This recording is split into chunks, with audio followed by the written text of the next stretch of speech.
Welcome to the YouTube channel. دوستو، آج اس کہانی کا آغاز 12ویں صدی کے اس دور سے ہوتا ہے جب مشرق وسطیٰ میں اسلام زوال کی طرف جا رہا تھا۔ صلیبی افواج مشرق کے علاقوں پر قبضہ جمانے میں مصروف تھیں۔ دین، عزت اور سرزمین خطرے میں تھی۔ ایسے میں شخص ابھرتا ہے جس کا نام تاریخ میں سروں سے لکھا جاتا ہے: صلاح الدین ایوبی۔ صلاح الدین ایوبی کا نام سن کر آج بھی مسلمانوں کے سینے فخر سے بلند ہو جاتے ہیں، لیکن کیا ہم جانتے ہیں کہ اس کی اصل پہچان کیا تھی؟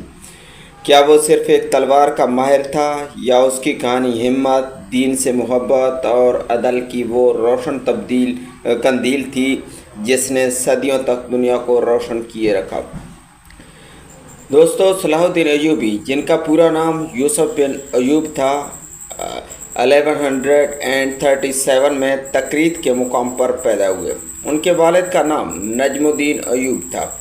یہ وہ وقت تھا جب فاطمی خلافت مصر پر قابض تھی اور شام، مصر، حجاز سب منتشر تھے۔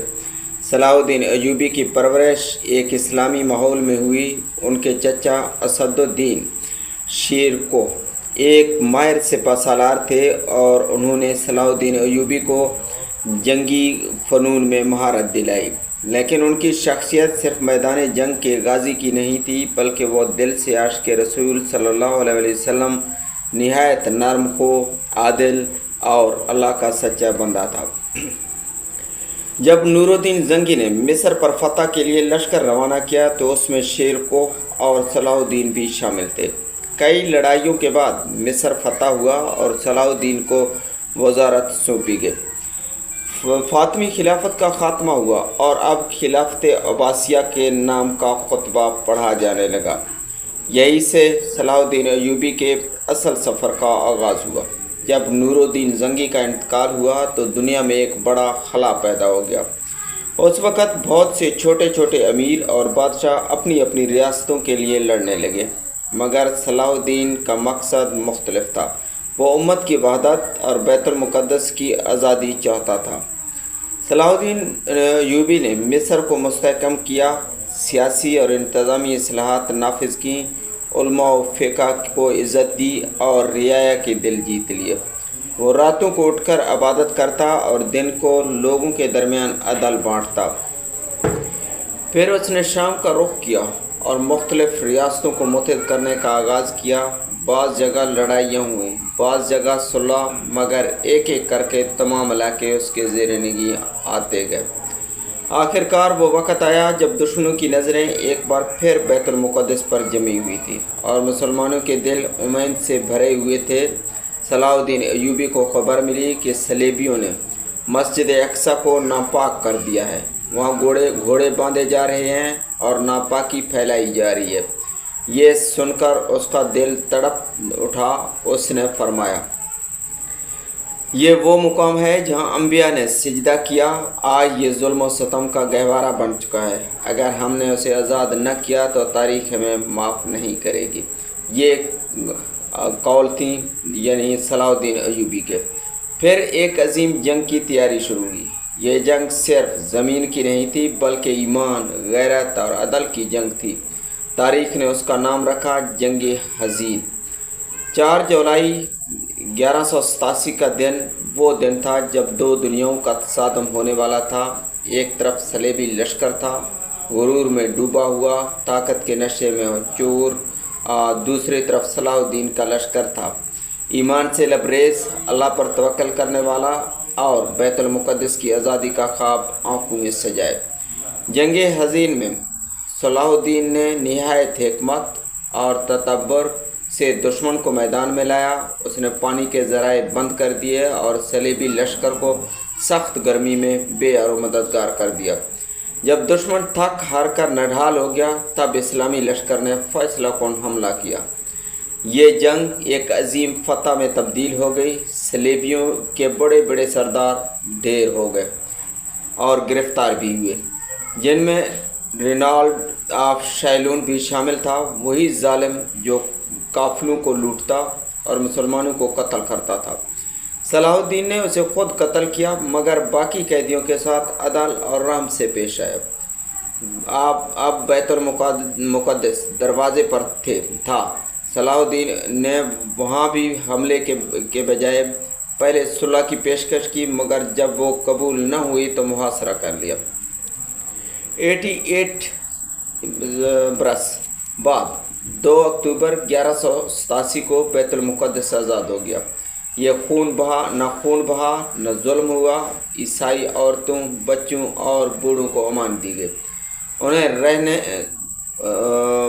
واپس بھی جانے یا فدیہ دے کر چھوڑے جانے کی اجازت دی گئی۔ صلاح الدین نے دنیا کو بتا دیا کہ اسلام تلوار سے نہیں کردار سے جیتتا ہے۔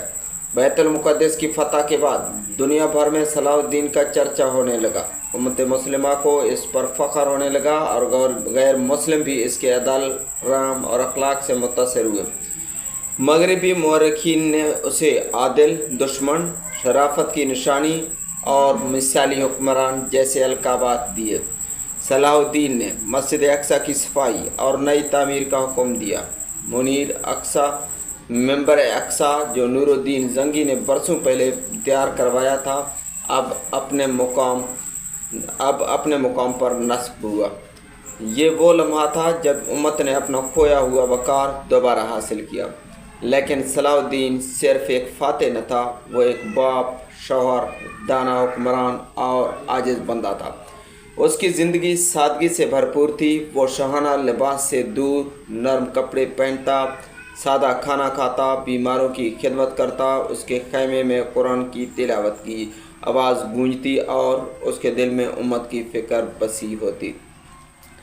جب صلیبی افواج نے تیسری صلیبی جنگ کا آغاز کیا تو رچرڈ دی لائن ہارٹ انگلستان کا بادشاہ بھی اس کے مقابل آیا۔ کئی لڑائیاں ہوئیں جن میں دونوں طرف سے شجاعت دکھائی گئی مگر صلاح الدین نے ہمیشہ صلح کو ترجیح دی، یہاں تک کہ رچرڈ بھی اس کے اخلاق سے متاثر ہو گیا۔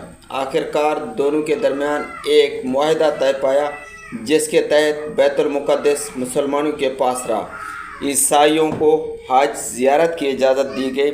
27 صفر 599 ہجری بمطابق 4 مارچ 1193 وہ دن تھا جب صلاح الدین ایوبی اس دنیا سے رخصت ہوا۔ اس وقت نہ اس کے پاس سونا تھا، نہ چاندی، نہ محل، نہ خزانے، صرف چند درہم، کچھ کپڑے اور ایک نام جو رہتی دنیا تک زندہ رہے گا۔ صلاح الدین ایوبی کی زندگی ہمیں یہ سبق دیتی ہے کہ اگر نیت صاف ہو، مقصد بلند ہو اور توکل اللہ پر ہو تو ناممکن کو بھی ممکن بنایا جا سکتا ہے۔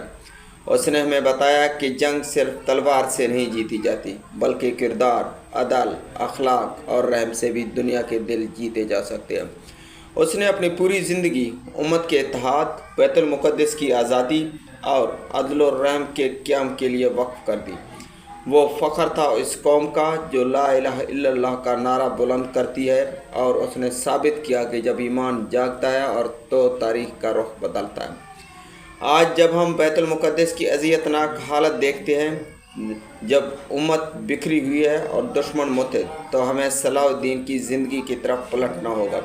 ہمیں اس کی سادگی، اس کا عدل، غیرت اور اس کا توکل یاد رکھنا ہوگا۔ صلاح الدین ایوبی چلا گیا مگر اس کی جنگ، وہ جنگ جو دنیا بھلا نہ سکی، آج بھی ہمارے ضمیر کو جھنجھوڑتی